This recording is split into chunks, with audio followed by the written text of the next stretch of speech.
क्या होगा जब पूरी ही दुनिया ज़ॉम्बीज़ के कारण बर्बाद हो जाएगी और एक ग्रुप इस पोस्ट एपोलिप्टिक दुनिया में खुद को बचाता फिर रहा है। अब ये वीडियो वर्ल्ड की सबसे बेहतरीन ज़ॉम्बी सीरीज दी वॉकिंग डेड का दूसरा सीजन है। तो अगर पहला सीजन नहीं देखा है तो लिंक नीचे डिस्क्रिप्शन और ऊपर आई बटन पर आपको मिल जाएगा। इसके अलावा इस सीरीज के बाकी सीजन भी इसी चैनल पर आने वाले हैं, तो उनके नोटिफिकेशन के लिए चैनल को अभी सब्सक्राइब कर लें। अब चलिए शुरू करते हैं दूसरा सीजन। अब सीडीसी एटलांटा से भी रिक का ग्रुप निकल चुका था। यहाँ से उन्हें इस पोस्ट एपोलिप्टिक दुनिया में एक सेफ जगह ढूंढनी थी जहां पूरा ही ग्रुप खुद को सेफ रख सके और वहां उन्हें खाना पानी भी मिल सके।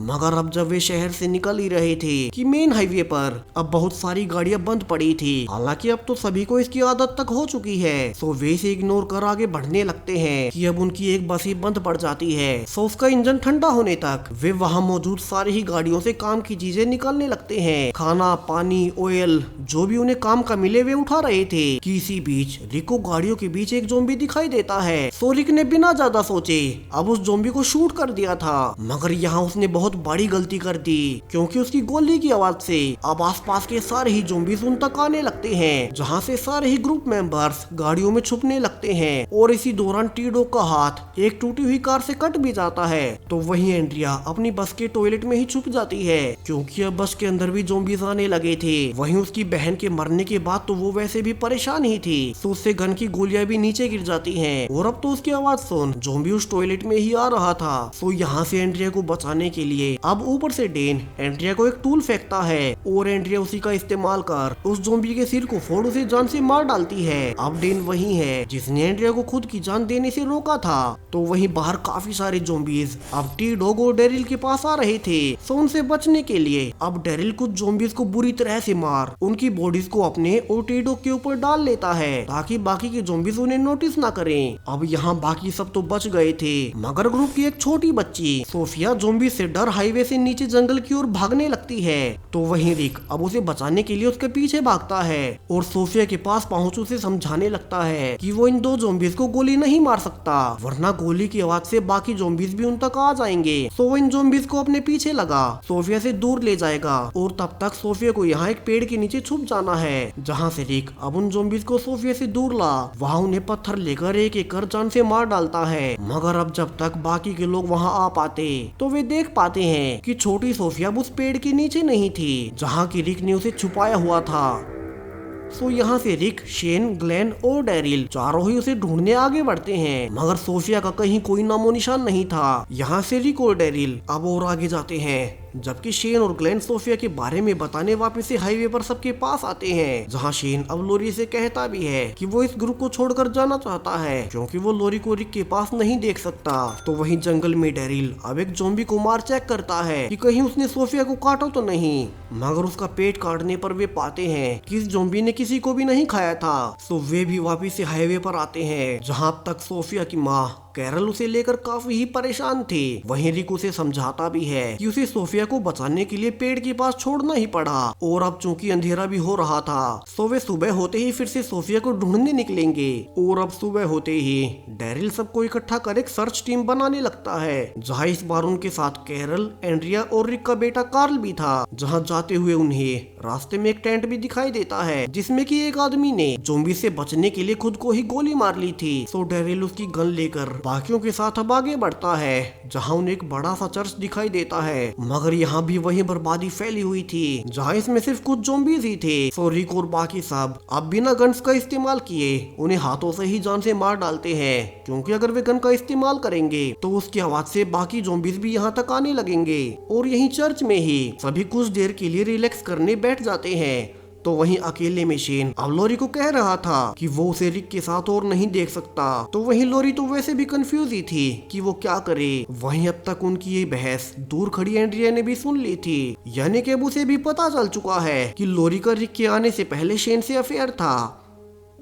वहीं अब चूंकि सब साथ मिलकर सोफिया को नहीं ढूंढ पा रहे थे, तो वे सब अलग अलग टीम्स बनाकर सोफिया को ढूंढने का फैसला करते हैं, जहां से शेन, रिक और कार्ल अलग दिशा में जाएंगे, तो वहीं बाकी सब अलग दिशा में। यहाँ रिक सोफिया के मिसिंग होने के पीछे खुद को जिम्मेदार मान रहा था, क्योंकि उसी ने उसे वहाँ छुपा अकेला छोड़ा था। तो वहीं एंड्रिया जाते हुए सोच रही थी कि लोरी ने कैसे अपने पति के जिंदा होते हुए उसी की दोस्त से अफेयर कर लिया। हालांकि वो अभी लोरी को कुछ नहीं बताती कि उसे सच्चाई पता चल चुकी है। वहीं शेन, रिक और कार्ल जब सोफिया को ढूंढ काफी दूर निकल आए थे तो उन्हें एक हिरण दिखाई देता है और चूंकि कार्ल ने कोई हिरण नहीं देखा था तो वो उसे देखने आगे बढ़ता है कि तभी एक गोली उस हिरण को पार कार्ल को आकर लग जाती है। यहाँ रिक जल्दी से भाग अपने बेटे को संभालता है। दरअसल ये एक शिकारी ओटिस था जो कि खाने के लिए हिरण का शिकार करने आया था और वो अब रिक और शेन को कार्ल के साथ अपने घर पर जाने को कहता है जहाँ वे कार्ल का इलाज कर सके। अब ये एक बड़ा फार्म था जहाँ ओटिस का पिता डॉक्टर हर्षल कार्ल को अंदर लाता है और देखने लगता है तो वहीं रिक अपने बेटे की इस हालत को देख काफी ही दुखी था। और कुछ ही देर बाद हर्षल और उसकी बेटी मैगी बताती है कि कार्ल की हालत काफी ही डेंजरस है, जहाँ बेशक से गोली हिरण को पार कर आई थी और हर्षल ने वो गोली निकाल भी दी है, मगर उन्हें कार्ल का एक ऑपरेशन करना होगा जिसके लिए उनके पास दवाइयाँ नहीं है और वे दवाइयाँ उन्हें पास की एक स्कूल लैब से मिल जाएंगी। मगर यही सबसे बड़ी प्रॉब्लम है क्योंकि वो स्कूल अब पूरी तरह से ज़ॉम्बी से भरा पड़ा है और ज़ॉम्बी से बच वहाँ से दवाइयाँ लेकर वापिस आना लगभग नामुमकिन होगा। वहीं उन्हें कार्ल का ऑपरेशन जल्द से जल्द करना होगा वरना वो मारा जाएगा। अब यहाँ से ओटिस कहता है कि उसी की गलती से कार्ल को गोली लगी थी, तो वो शेन के साथ उस स्कूल से दवाइयाँ लेने जाएगा ताकि वो अपनी गलती को सुधार सके। वहीं बाकी सबको भी अब तक सोफिया कहीं नहीं मिलती। जहाँ उनके पास हर्षल की बेटी मैगी आती है और सबको बताती है कि उसके भाई ओटिस ने गलती से कार्ल को शूट कर दिया और वो यहाँ रिक के कहने पर लोरी को लेने आई है, जहाँ बाकी सब वहाँ पैदल आएंगे। वहीं फार्म पर डॉक्टर हर्षल अब रिक को बताता है कि उसकी पत्नी ऑलरेडी ज़ॉम्बी बन मारी गई और अब उसके पास उसकी बेटी मैगी, उसका बेटा ओटिस और ओटिस की पत्नी बेथ ही बचे हैं। जहां अब तक लोरी भी वहां पहुंच चुकी थी जो कि अपने बेटे कार्ल को इस हालत में देख काफी ही दुखी होती है। वहीं रिक उसे बताता है कि शेन और ओटिस कार्ल के ऑपरेशन के लिए दवाइयां लेने गए हैं, जहां अब तक दोनों स्कूल तक पहुंच चुके थे। मगर यहाँ वे पा रहे थे कि वहां तो हजारों की संख्या में ज़ॉम्बीज़ भरे पड़े हैं। वहीं हाईवे पर बाकी सब पा रहे थे कि कट के लगने के कारण टी-डॉग कुछ ज्यादा ही घायल है, तो उन्हें भी उसी फार्म में डॉक्टर हर्षल के पास चले जाना चाहिए और शायद से सोफिया यहाँ नहीं आएगी। वहीं स्कूल में अंधेरा होते ही शेन और ओटिस अब ज़ॉम्बीज़ का ध्यान भटकाते हैं और जल्दी से भाग अब फाइनली स्कूल में घुस ही जाते हैं, जहाँ से उन्होंने ऑपरेशन की सारी ही दवाइयों को बैग में भर लिया था। मगर अब वे बाहर आ पाते हैं कि वे यहाँ से नहीं निकल सकते और उन्हें ज़ॉम्बी से भागकर अब फिर से स्कूल के अंदर आना ही पड़ता है, जहाँ वे बुरी तरह से फंस चुके थे। वहीं कार्ल को जल्द से जल्द इन दवाइयों की जरूरत थी, तो उन्हें जल्दी करनी होगी। मगर अंदर तो और ज्यादा ज़ॉम्बीज़ थे, तो कार्ल के लिए अब दोनों ही अपनी जान दांव पर लगा वहाँ से बाहर भागने लगते हैं, जहाँ शेन लगातार ज़ॉम्बीज़ को मारे भी जा रहा था मगर वे उनके काबू के बाहर थे। वहीं फार्म पर ग्लेन टी-डॉग के साथ आ चुका था और यहाँ से डॉक्टर की बेटी मैगी टी-डॉग के घाव पर पट्टियां करती है और यहीं पर ग्लेन से बात कर अब मैगी को ग्लेन अच्छा लगने लगता है। तो वहीं डॉक्टर हर्षल अब रिक और लोरी को बताता है कि अगर कुछ और देर में दवाइयाँ नहीं आई तो कार्ल मारा जाएगा, तो उन्हें अब बिना दवाइयों के ही कार्ल का ऑपरेशन शुरू कर देना चाहिए और क्या पता वो बच ही जाए। और यहाँ से वो अब लोरी और रिक को 15 मिनट का टाइम देता है जिसमें कि उन्हें डिसीजन लेना था कि वे शेन की दवाइयों के साथ आने का इंतजार करें या उसके बिना ही ऑपरेशन शुरू कर दें, वरना कार्ल तो वैसे भी मारा ही जाएगा। जबकि अब तक स्कूल में शेन और ओटिस ज़ॉम्बीज़ को मार मार कर थक चुके थे और अब तो शेन के पास सिर्फ एक ही गोली बची थी, यानी कि वे कैसे भी करके वहां से जिंदा नहीं निकल सकते और अब तो बहुत सारे ज़ॉम्बीज़ उन तक पहुंच उन्हें मारने ही वाले थे। वहीं कार्ल की हालत भी बहुत खराब हो रही थी, तो डॉक्टर अब रिक के कहने पर बिना दवाइयों के ही उसका ऑपरेशन शुरू करने लगता है, मगर वो पहला कट लगा पाता इसके पहले ही बाहर शेन की गाड़ी आ चुकी थी, जहाँ वो बताता है कि ओटिस ने कार्ल के लिए उसकी जान बचाई मगर वो खुद वहीं मारा गया। अब शेन बाकी सबसे बहुत कुछ छिपा रहा था, वो क्या हमें आगे पता चलेगा। अब मैगी तो यहाँ से बहुत दुखी थी क्योंकि उसकी बाकी के फैमिली मेंबर्स की तरह अब उसका भाई ओटिस भी मारा ही गया, जहाँ ग्लेन उसे संभालता है। वहीं अब तक डॉक्टर हर्षल ने कार्ल का ऑपरेशन पूरा कर लिया था और वो सबको बताता है कि कार्ल की हालत अब स्टेबल है, यानी कि वो बच जाएगा, जिसे कि सुन अब रिक और लोरी काफी ही खुश थे। हालांकि डॉक्टर हर्षल अपनी बेटी के साथ काफी ही ज्यादा दुखी था कि उसका बेटा ओटिस भी मारा गया। वहीं शेन ओटिस को लेकर बहुत कुछ छिपा रहा था। जहां वो अपने कमरे में जा अपने बालों को देखता है जो कि ओटिस ने नोच डाले थे, और यहाँ से वो जो कुछ भी स्कूल में हुआ था अब उसे याद करने लगता है। दरअसल शेन और ओटिस दोनों ही स्कूल से नहीं निकल सकते थे। जहाँ शेन के पास सिर्फ एक ही गोली बची थी और दोनों का मरना तय था, तो उसने खुद को बचाने के लिए अपनी एक बची हुई गोली ओटिस के पैर में ही मार दी ताकि ज़ॉम्बीज़ उसे काटने लगे और वो बचकर यहाँ से भाग जाए। और इसी बीच ओटिस ने उसके बाल भी नोचे थे, मगर शेन ने उसके पास से दवाइयों का बैग और उसकी गन लेकर ज़ॉम्बीज़ के पास मरता छोड़ भाग ही आया। जहां अब किसी को भी शेन की सच्चाई पता ना चले कि उसी ने खुद को बचाने के लिए ओटिस को मरवा दिया। अब शेन अपने बाल काट लेता है। वहीं अब सुबह होने तक कार्ल को होश भी आ चुका था। जहां रिक कहता है कि शेन की ही बहादुरी से उसका बेटा बच गया, तो वहीं ओटिस की फैमिली भी अब ओटिस के लिए प्रार्थना कर रही थी। जहां शेन तो अंदर ही अंदर सोच रहा था कि कहीं सबको उसकी सच्चाई का पता ना चले, और वो फिर से झूठ बोलता है कि ओटिस ने उसे बचाकर कार्ल के लिए दवाइयों को ले जाने को कहा और खुद पीछे रह गया। अब यहाँ से सब मिलकर फिर से सोफिया को ढूंढने का नया प्लान बनाते हैं। जहाँ बाकी सब तो सोफिया को ढूंढेंगे, तो वहीं मैगी और ग्लेन ये दोनों ही मिलकर थोड़ी ही दूर एक छोटे से टाउन में जाएंगे, जहाँ से उन्हें कार्ल के लिए कुछ और दवाइयाँ मिल सके। वहीं जाने से पहले लोरी अब ग्लेन से अकेले में अपने लिए कुछ और दवाइयाँ सीक्रेटली लाने को कहती है, और ग्लेन इसके बारे में किसी और को पता ना चलने दे ये भी कहती है। मगर इसके पहले ही अब जब डेल और टी डॉग पास की ही एक कुएं से पीने का पानी निकाल रहे थे, तो वे देख पाते हैं कि वहाँ एक ज़ॉम्बी पानी में गिरा हुआ है। और यहाँ से सब सोचने लगते हैं कि क्या इस ज़ॉम्बी से सारा ही पीने का पानी कंटेमिनेट हो चुका है, और अगर उन्होंने उस ज़ॉम्बी को कुएं में ही मारा तो पानी पक्के से कंटेमिनेट हो ही जाएगा। तो उन्हें किसी तरह से इस ज़ॉम्बी को जिंदा ही पानी से निकालना होगा। और यहाँ से उन्हें फाइनली ग्लेन को बांधकर नीचे उतारना ही पड़ता है ताकि वो उस ज़ॉम्बी को बांध ऊपर खींच सके। मगर अब इसी बीच ग्लेन की रस्सी वाला पाइप ही टूट जाता है, और टीडो किसी तरह से आखिरी वक्त पर ग्लेन को नीचे गिरने से बचाता है। वहीं प्लान के अनुसार ना सही, मगर ग्लेन ने नीचे गिरते हुए ज़ॉम्बी को रस्सी से बांध ही दिया था। और यहाँ से वे सब मिलकर अब उस मोटे ज़ॉम्बी को खींचकर बाहर निकालने लगते हैं। मगर अब जब वो ऊपर आ ही चुका था, तो ज्यादा मोटा होने के कारण अब वो किनारे पर ही अटक जाता है। और जैसे ही बाकी सब ज्यादा जोर लगाते हैं, तो वो ज़ॉम्बी अब बीच से टूटकर आधा कुएं में गिर ही जाता है। यानी कि उनकी सारी ही मेहनत बेकार हो गई और पूरा कुआं ही अब इस्तेमाल करने लायक नहीं बचा है। तो अब गुस्से में टी डॉग उस बचे हुए ज़ॉम्बी का सिर बुरी तरह से कुचल देता है। जहां से ग्लेन और मैगी अब घोड़े लेकर पास के ही एक टाउन में दवाइयां लेने जाते हैं। जहां उस कुएं वाले ज़ॉम्बी को देख उनका मूड अब तक खराब था। वहीं ग्लेन कहता है कि अब तो उन्हें इस ज़ॉम्बी वर्ल्ड में ऐसी घटनाओं की आदत डाल लेनी चाहिए। जहां वे एक टूटे हुए मेडिकल स्टोर में जाकर कार्ल के लिए दवाइयां लेने लगते हैं, तो वहीं ग्लेन लोरी द्वारा मंगवाई गई दवाइयां भी ले लेता है और वापिस से लोरी को चुपके से दे देता है। जहां लोरी काफी ही घबराई हुई थी। दरअसल ये एक प्रेगनेंसी टेस्ट किट थी, और अंधेरा होते ही लोरी इसे यूज कर अब देख पाती है कि उसका रिजल्ट पॉजिटिव आया है, यानी कि वो प्रेग्नेंट है। मगर किसके बच्चे की, शेन या रिक, अब उसे भी नहीं पता। अब अगली सुबह जब सब फिर से हर रोज की तरह सोफिया को ढूंढने निकल ही रहे थे, तो अब तो सब कहने भी लगते हैं कि शायद से सोफिया मर चुकी होगी, क्योंकि इतने दिनों तक एक छोटी बच्ची का ज़ॉम्बीज़ के बीच जिंदा बच पाना काफी ही मुश्किल होगा। जहां शेन अकेले में रिक से कहता भी है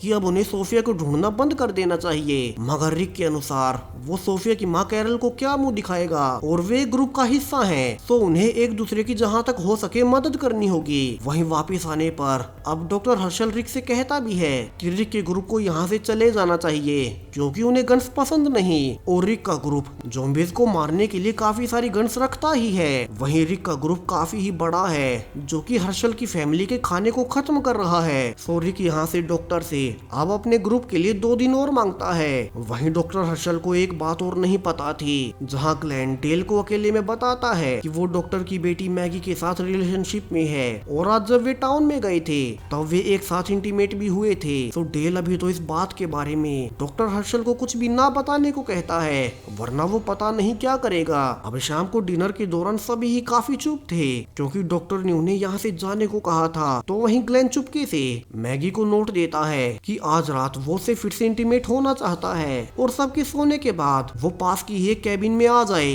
मगर अकेले में नोट पढ़ते ही अब मैगी घबरा जाती है क्योंकि उस कैबिन में कुछ तो सीक्रेट था और वो जल्दी से ग्लेन को रोकने भागती है। मगर अब तक ग्लेन वहां पहुंच चुका था और अंदर जब वो देख पाता है कि मैगी और उसके पिता ने बहुत सारे ज़ॉम्बीज़ को उस कैबिन में बंद कर रखा है।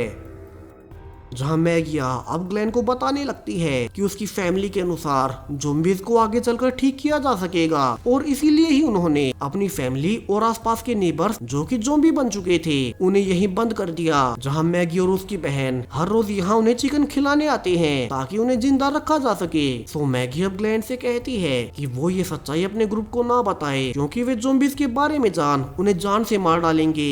अब ग्लेन को समझ नहीं आ रहा था कि वो क्या करे, पहले लोरी का सीक्रेट और अब मैगी की हर्षल फैमिली का सीक्रेट। तो वो सभी की भलाई के लिए अब सच्चाई उन्हें बता ही देता है कि डॉक्टर की फैमिली ने बहुत सारे ज़ॉम्बीज़ को बंद कर रखा है। वहीं लोरी प्रेग्नेंट है और उसी ने उससे दवाइयां मंगवाई थी। तो वहीं अब तक रिक भी अपने टेंट में लोरी के सामान से प्रेगनेंसी टेस्ट किट देख ही लेता है और लोरी के पास जा पूछने लगता है कि ये सब क्या चल रहा है। जहां से फाइनली लोरी अब रिक को सारी ही सच्चाई बता ही देती है कि रिक का मरने का सोचकर उसने शेन से संबंध बना लिए थे, मगर वो डर के मारे कि कहीं वो रिक को खो ना दे उसे सच्चाई बता ही नहीं पाई। मगर अब वो प्रेग्नेंट है और उसे पता भी नहीं कि ये बच्चा किसका है। यहाँ से लोरी डर से देख रही थी कि रिक का रिएक्शन क्या होगा। मगर रिक रिवील करता है कि लोरी के शेन से रिलेशनशिप के बारे में उसे आते ही शक हो गया था। मगर जिस तरह से दुनिया ज़ॉम्बी से बदल गई उसके पास रोने तक का वक्त नहीं था क्योंकि उसे कार्ल और बाकी ग्रुप को ज़ॉम्बी से बचाना था। तो उसने इस बात को अपने अंदर ही दबा दिया।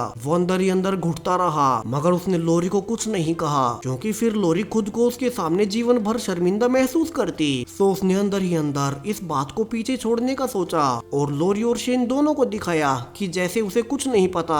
मगर अब लोरी को इस बच्चे को मारने की जरूरत नहीं है, चाहे किसी का भी हो, रिक उसकी देखभाल करेगा। अब लोरी को खुद पर गुस्सा आ रहा था कि इतना कुछ सहने के बावजूद रिक अब भी उसका साथ दे रहा है और उसने उसके पीछे कितना गलत किया था। तो वहीं फार्म पर सब डॉक्टर हर्षल के उसी कैबिन के बाहर इकट्ठा होते हैं जहां ग्लेन ने बता दिया था कि डॉक्टर की फैमिली ने यहाँ ज़ॉम्बीज़ को कैद कर रखा है। तो शेन कहता है कि उन्हें इन सभी को मारना होगा वरना वे यहाँ से निकलकर उन पर भी अटैक कर सकते हैं। तो वहीं मैगी ग्लेन से गुस्सा थी कि उसने उनकी फैमिली का राज सबको बता दिया। जहाँ हर्षल नहीं चाहता था कि रिक का ग्रुप उसकी फैमिली मेंबर्स को जान से मारे जो कि अब ज़ॉम्बीज़ बन चुके हैं, जिसके लिए रिक हाँ भी कहता है। तो वहीं अब तक ग्लेन के बताने से शेन जान चुका था कि लोरी प्रेग्नेंट है, जिसे कि सुन वो काफी ही खुश होता है और लोरी के पास जाकर कहता भी है कि वो हर्षल के छुपाए हुए सारे ही ज़ॉम्बीज़ को मार देगा क्योंकि अब तो वो लोरी और उसके पेट में पल रहे उसके बच्चे की सुरक्षा के लिए कोई कमी नहीं रख सकता। और रिक के डॉक्टर को वादा करने के बावजूद अब शेन ज़ॉम्बीज़ को वहाँ से बाहर निकालने लगता है और उन्हें मारने लगता है। जिस बीच अब सब ये देख हैरान रह जाते हैं कि जिस सोफिया को वे इतने दिनों से लगातार ढूंढ रहे थे, दरअसल उसे तो शुरू से ही डॉक्टर की फैमिली ने अपने पास बंद कर रखा था और वो तो बहुत पहले से ही ज़ॉम्बी बन चुकी थी, जिसे कि देख अब कैरल पूरी तरह से टूट जाती है। तो वहीं रिक को बड़े ही भारी मन से अब सोफिया के सिर में गोली मारनी ही पड़ती है। तो वहीं बाकी सब भी अब बाकी बचे हुए ज़ॉम्बीज़ को बुरी तरह से मार डालते हैं। जहां से वे डॉक्टर की फैमिली से पूछने वाले थे कि उन्होंने इतनी बड़ी सच्चाई क्यों छिपाई, सोफिया के बारे में उन्होंने आते ही सच क्यों नहीं बताया, अब इसके आगे क्या होगा, डॉक्टर ने ये सब क्यों किया, जानिए इस जबरदस्त सीरीज दी वॉकिंग डेड के दूसरे सीजन के आखिरी पार्ट में। साथ ही चैनल को सब्सक्राइब करें इसके आने वाले कई सारी सीजन्स के नोटिफिकेशंस के लिए। Thank you.